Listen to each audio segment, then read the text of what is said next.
তো পুজো সবার কেমন কাটছে অবশ্যই জানিও। আমার তো আর পঞ্চমীর দিন বিকেল থেকে সন্ধ্যা থেকে একদমই বেরোনো হলো না। তবে হ্যাঁ, বেরোলাম রাত্রিবেলায় 9:30টার পর। ইন্দ্রপ্রস্থের দিকে চলে এসেছিলাম, কারণ আমরা ভেবেছিলাম কাশিম বাজারটা আজকে একটু কভার করার চেষ্টা করব।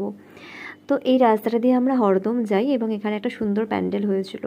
তারপর কিছু দূরে এসে মাছমারার কাছেও একটা খুব সুন্দর প্যান্ডেল হয়েছিল। আর তার আগে কাশিমবাজার রাজবাড়ির দিকে চলে গেছিলাম, ওখানকার প্যান্ডেলটাও ভীষণ সুন্দর হয়েছিল। বাট স্পেশালি মাছমারার প্যান্ডেলটাতেই আমাদের অনেকক্ষণ সময় চলে গেছে।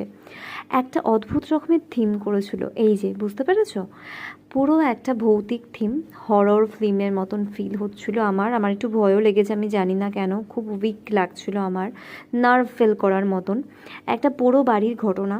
যদিও আগে এই বাড়িটা নাকি জমিদার বাড়ি ছিল। এটার একটা ডিটেলস ভিডিও, আমি লং ভিডিও শেয়ার করব তোমাদের সাথে, তো সেটা আমি তোমাদেরকে অবশ্যই দেখাবো। তো পুজো সবার কেমন কাটছে অবশ্যই জানিও।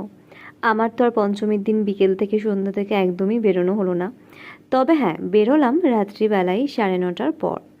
ইন্দ্রপ্রস্থের দিকে চলে এসেছিলাম, কারণ আমরা ভেবেছিলাম কাশিম বাজারটা আজকে একটু কভার করার চেষ্টা করব। তো এই রাস্তাটা দিয়ে আমরা হরদম যাই এবং এখানে একটা সুন্দর প্যান্ডেল হয়েছিল।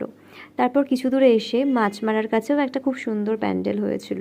আর তার আগে কাশিমবাজার রাজবাড়ির দিকে চলে গেছিলাম, ওখানকার প্যান্ডেলটাও ভীষণ সুন্দর হয়েছিল।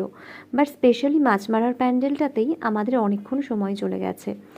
একটা অদ্ভুত রকমের থিম করেছিল, এই যে বুঝতে পেরেছো, পুরো একটা ভৌতিক থিম, হরর ফিল্মের মতন ফিল হচ্ছিল আমার একটু ভয়ও লেগেছে, আমি জানি না কেন, খুব উইক লাগছিল আমার, নার্ভ ফেল করার মতন একটা পুরো বাড়ির ঘটনা।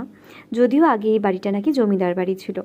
এটার একটা ডিটেলস ভিডিও, আমি লং ভিডিও শেয়ার করব তোমাদের সাথে, তো সেটা আমি তোমাদেরকে অবশ্যই দেখাবো।